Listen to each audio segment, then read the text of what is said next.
ναι.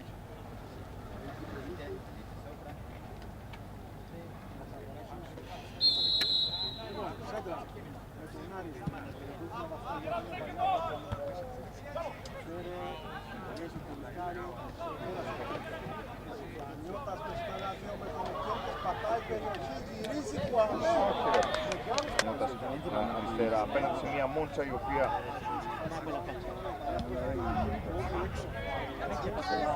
όχι, παίζει πάντα ο Κατεβέρης στην κορυφή του Αμέτρη, το πίσω να δούμε λίγο το Κατεβέρης σε θέση τετάτε 1-0 ο Άρης με τον Κατεβέρη σκοράρει και ανοίγει το σκορ στο 6ο λεπτό της αναμέτρησης. Άρης. Ο Φόρος θα εκτελέσει το δεύτερο δοκάρι.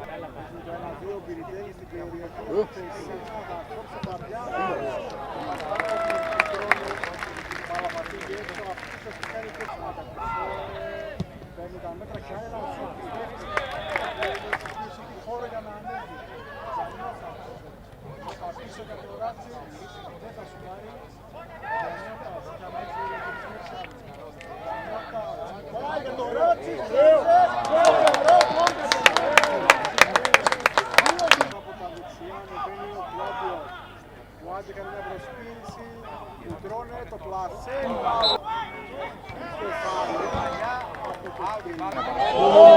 Τρομερή ενέργεια τον Γκουαμέ, άδειασε τον αντίπαλο του και Γιαννιώτας κοντά στο 0-3. Δώσει χώρο στην Μόντσα με τον Κουτρώνε, ωραίος συνδυασμός μες στην περιοχή. Αγώνια, ανακινδυνευμένα γιατί κόταν παίκτης.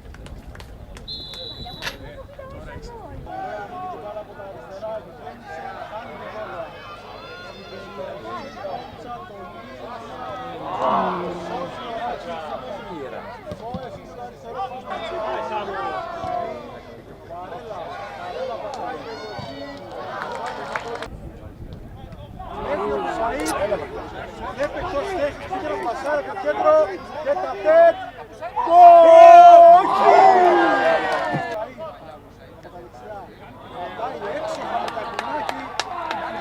Ανεβαίνει ο Μπασίρου. Αλφαρέλα θα του δώσει τώρα Μπασίρου και τα τέτ.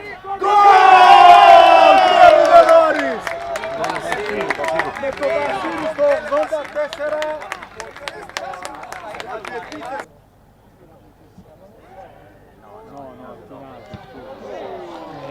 Δόνης για τον Αλφαρέλα έξω από την περιοχή, το πλασέ, πέρα λίγο.